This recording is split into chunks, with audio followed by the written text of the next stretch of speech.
ఎప్పుడైతే మానేశాడో గొడవలు మొదలైనవి. వింటున్నారు కదా మాటలు? వినట్లేదా? వింటున్నారు కదా? గొడవలు మొదలైనవి. ఎప్పుడైతే గొడవలు మొదలయ్యాయో అబ్రాహాముకు అర్థమైందో ఏమో నాకు తెలియదు, కానీ నేను ఊహకు మించిన మాట్లాడకూడదు. ఎందుకంటే మరి ధర్మశాస్త్రం గొప్పది. అనవసరమైన ఊహించుకొని వాటిని వ్యాఖ్యానం చేయకూడదు. ఒకవేళ అబ్రాహాముకు అర్థమైందో లేదో నాకు తెలియదు. బాగా వినండి. గొడవలు వస్తున్నాయని చెరొక దిక్కు వెళ్ళమని చెప్పాడు అబ్రాహాం. అప్పుడు లోతు ఏం చేశారంటే సొదొమ గొమొర్రాల వైపుకి వెళ్ళిపోయాడు.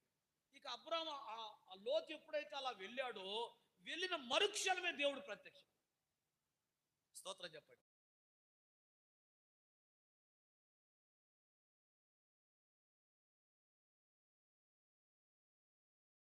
వచ్చే వారం చెప్తా, వచ్చే వారం చెప్తా. అది మీకు చాలా చాలా బాగుంటుంది. ఎందుకంటే అది ఎలా ఉంటుందంటే ఎవరిని ఎక్కడ ఉంచాలో అది మీకు తెలిసిందన్నమాట.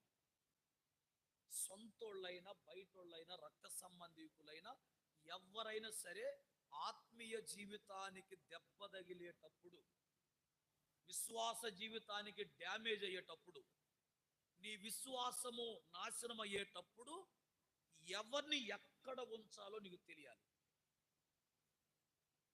అది అలా ఉంటుంది. వచ్చే వారం మీరు నా కొరకు ప్రార్థన చేయండి. ఎందుకు?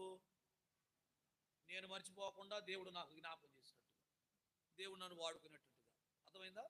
సరివేనండి. కాబట్టి ఇప్పుడు ఏం చెప్పాను? వెళ్ళిపోయాడు లోతు. వెళ్ళిపోయిన మరుక్షణమే అబ్రహాముకు దేవుడు ప్రత్యక్షత వచ్చింది. చూడండి అన్నమాట. 14 వచ్చింది. 13, 14 బ్రదర్స్. ఆదికాండం 13, 14 చూడండి ఎంత బాగుందో.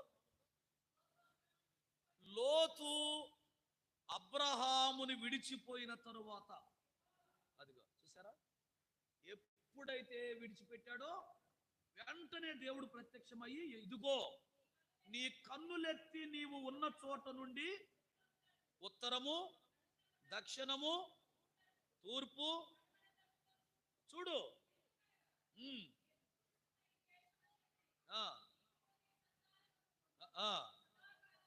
ఆహా, ప్రైజ్ ది లార్డ్. ఇంకా కింద ఇంకా లాస్ట్ దాకా వాగ్దానాలు ఇవన్నీ మనకు టైం వేస్ట్ ఎందుకులేండి, చదువు.